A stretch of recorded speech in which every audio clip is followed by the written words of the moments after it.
එදා goal base එකේදී කරට අතකුත් දාගෙන මගේ උඹ අඳුන්වලා දෙද්දී යාළුව දෙන්නටම ආපු මහා මුතු හැඟීමක් මට දැනුණා. ඒ මහ ගොඩක් මට යාළුව නොහිටි නිසාද?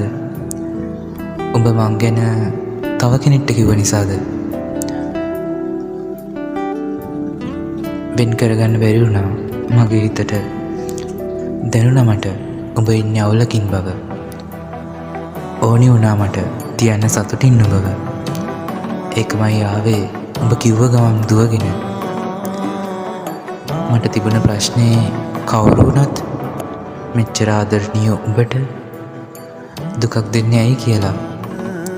ප්‍රශ්න ගොඩකට පස්සේ ඒ කෙනා නිසාම උඹ සතුටින් ඉද්දී දැනුණා මට ලොකු සතුටක්. දිලිසෙන ඔබේ ඇස්වලින් වෙච්ච හැම දේම මට කියද්දි දැනුනේ සැනසීමක්.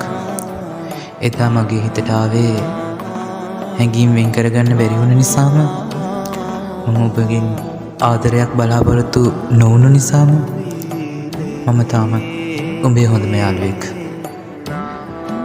මම තවත් ඒක පාර්ශ්වීය ආදරයක්ද? ඒ නමින් උතුල.